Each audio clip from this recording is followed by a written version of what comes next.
So you should now be able to go into McGraw-Hill Connect and see the exam.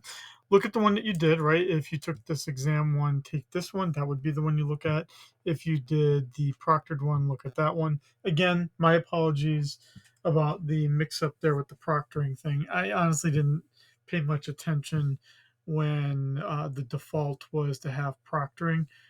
Um, then one, no, two of you asked what.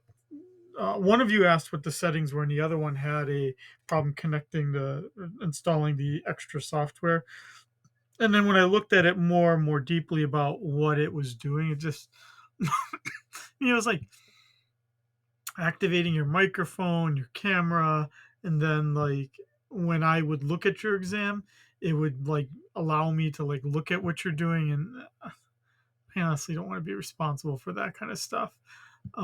It's just weird and creepy. And,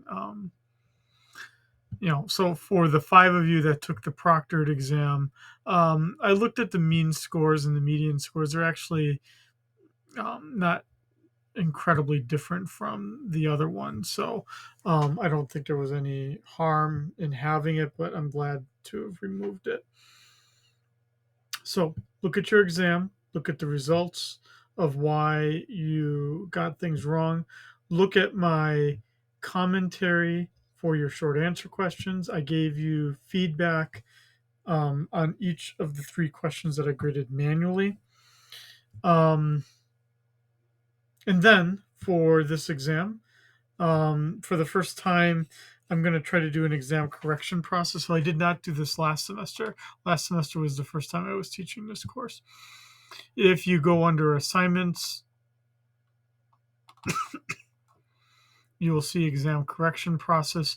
You'll have 1 week to correct anything on the exam that you want. Basically, create a document, look at the multiple choice questions that you got wrong, and write in why you got it wrong, like why the thing that you wrote was wrong or why some other answer is correct. Tell me why, and then you'll earn some points back.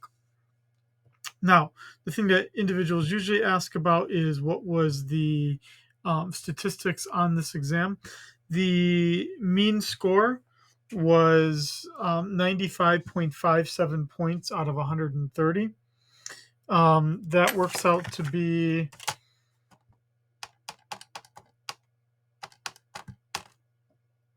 73.5%. The median score, that would mean half of the scores above and half below, was 97 out of 130. So, what that would mean is that there is a 7 point curve. That would mean I'm going to go into the exam and add 7% to everyone's score.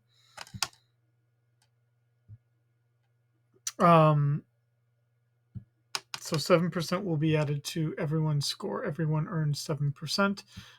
That then equalizes the exam out to an 80% average. Okay. Let me know if anyone has any questions or concerns about the exam.